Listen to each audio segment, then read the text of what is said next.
Creature of the Dark by Zorro 1865.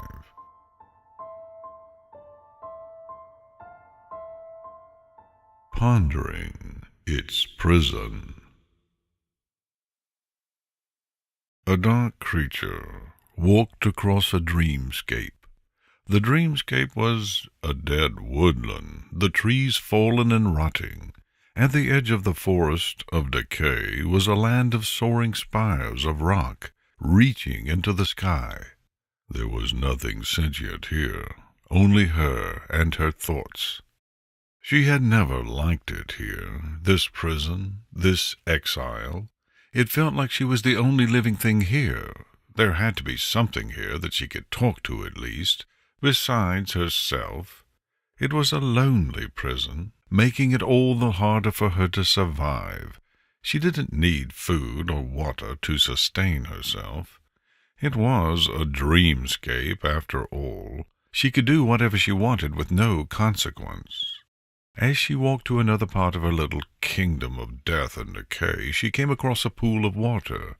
She looked at her reflection. It showed a being of shadow, tendrils of light-absorbing darkness wreathing where her mane should be. A single protrusion of darkness came from her forehead, above glowing white holes that were eyes. The creature had always liked the way she looked, wishing that she could manifest in the material realm once again. The time she had been in the material realm had been a time of bliss and excitement, until the white unicorn with wings had sent her to a place far away, a place that was cold, so very cold. It had been lonely in that cold place, with only a blue unicorn with wings to converse with. She was a nice enough companion, except that she didn't like the dark creature at the time. Eventually they had started to talk to one another. The unicorn had called herself Luna, which is ironic, considering what she had said about their imprisonment in this cold place. The creature had nothing to call itself, as it didn't want something to be cold. They talked about things for some time, usually about how they both missed the place that was called Equestria. They swapped stories about their times there, Luna telling the creature about her sister, the white unicorn with wings, known as Celestia, and how Luna missed her so much. Speaking about her sister made Luna upset, which the creature understood, considering that it was Luna's sister that had sent them to that cold place. Luna had called the creature Nightmare Moon several times, even though the creature didn't like that name.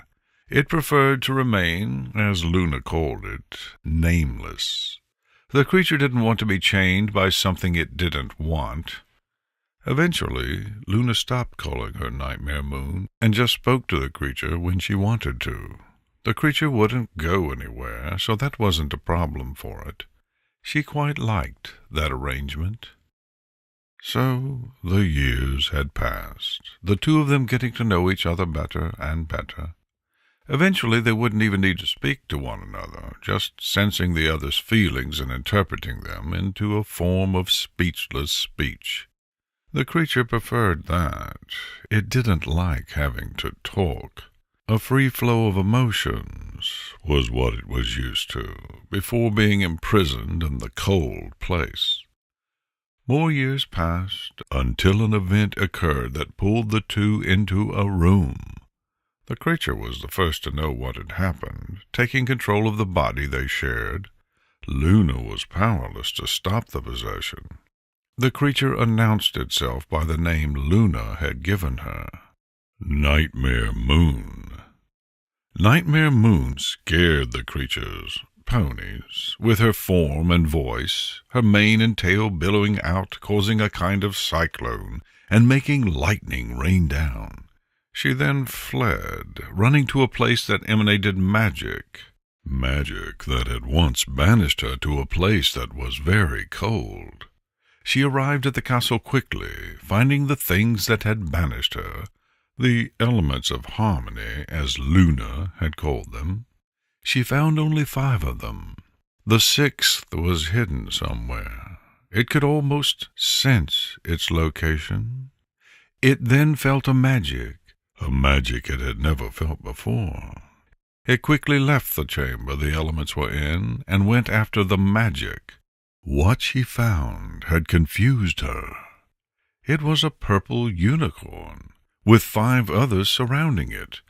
One was another unicorn, 2 were pegasi, and the last 2 were some type of ponies that had neither horns nor wings. This intrigued the creature, having never seen their like before. After talking for a while, they set out after the castle that had the elements in it.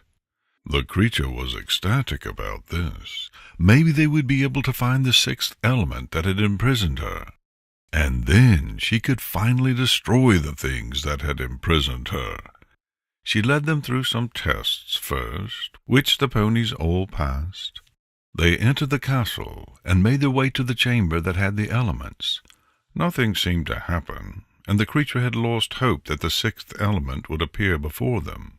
Then the purple unicorn had an idea and sent the others outside while it did something with the 5 elements it had found. It seemed to be going nowhere, so the creature decided to play a role in the finding of the elements. She appeared in the middle of the inactive elements and picked them up in a vortex. She waited for the purple unicorn to take notice, then teleported them to another chamber of the castle. The unicorn charged the creature, teleporting to the elements just before making contact. This surprised the creature, expecting the unicorn to attack her. The unicorn then did something with the elements that almost worked. The creature saw this, and then destroyed the 5 elements, deciding that if the unicorn could not summon the 6th, it would be better to destroy the 5 and be done with it. The unicorn's friends arrived, causing the unicorn to have an epiphany. She summoned the 6th element, catching the creature by surprise. They then shot a beam of energy at the creature. She felt a searing pain as she was forcibly pushed into a prison which she did not want to be in. She was thankful that she was not destroyed, merely imprisoned. She didn't know how long she had been in this prison, only that she was there. There weren't any trees or spires, only a blank emptiness everywhere. She hoped for some way to escape, but there were none. She resigned herself to her fate, until Luna appeared. The creature was surprised and confused.